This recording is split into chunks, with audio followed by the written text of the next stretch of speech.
Hello student, MT classes में आप सभी का स्वागत है। जैसा कि आप सभी को पता है 18 अगस्त को बिहार पुलिस का एग्ज़ाम था और यह बिहार पुलिस का तीसरा एग्ज़ाम है, तीसरे दिन का एग्ज़ाम है। तो 18 अगस्त को जो क्वेश्चन बिहार पुलिस के एग्ज़ाम में पूछे गए थे, आज उस प्रश्न पर चर्चा करेंगे। चलिए देखते हैं कौन कौन से जीके के प्रश्न पूछे गए थे। पहला प्रश्न पूछा गया था, सरकारिया आयोग की स्थापना कब की गई थी? इसकी स्थापना 1983 ईस्वी में केंद्र और राज्य संबंध से रिलेटेड के लिए इसकी स्थापना की गई थी।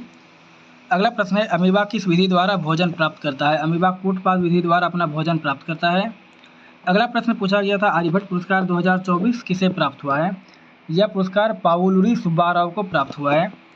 अगला प्रश्न है, PSLV का फुल फॉर्म पूछा गया था। PSLV का फुल फॉर्म होता है पोलार सैटेलाइट लॉन्च व्हीकल, जिससे कि कोई रॉकेट प्रक्षेपित किया जाता है। अगला प्रश्न पूछा गया था, आदित्य L1 को किस रॉकेट से प्रक्षेपित किया गया था? आदित्य L1 को PSLV C57 रॉकेट से प्रक्षेपित किया गया था। इसे 2 सितंबर 2023 को लॉन्च किया गया था सुई के अध्ययन के लिए। अगला प्रश्न पूछा गया था, बिहार में भूमि संघर्ष पुस्तक के लेखक कौन है? इस पुस्तक के लेखक हसन इमाम हैं। अगला प्रश्न है, चीनी का जल में घुलना किस विलयन का उदाहरण है? चीनी का जल में घुलना एक विलयन का उदाहरण है। और अगर प्रक्रिया पूछे तो चीनी का जल में घुलना यह एक भौतिक प्रक्रिया का उदाहरण है। अगला प्रश्न पूछा गया था, 5 जगत प्रणाली किसने दिया था? 5 जगत प्रणाली जिम व्हिटकर द्वारा दिया गया था। अगला प्रश्न पूछा गया था, राष्ट्रपति किसको प्रधानमंत्री नियुक्त करता है? बहुमत दल के नेता को प्रधानमंत्री नियुक्त किया जाता है। प्रधानमंत्री का नियुक्ति अनुच्छेद 75 के तहत किया जाता है। अगला प्रश्न पूछा गया था, हितकारिणी सभा की स्थापना किसने की थी? इसकी स्थापना भीमराव अम्बेडकर द्वारा 1924 में की गई थी। अगला प्रश्न पूछा गया था, कावेरी नदी का जल किस किस राज्य को प्राप्त होता है?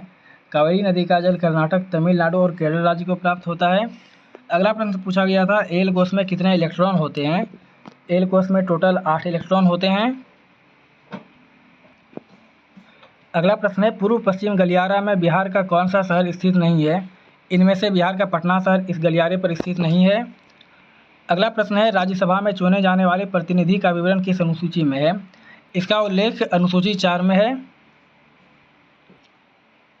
अभी तक मुझे इतने ही प्रश्न पता चले हैं, तो आज के लिए बस इतना ही। मिलते हैं अगले वीडियो में।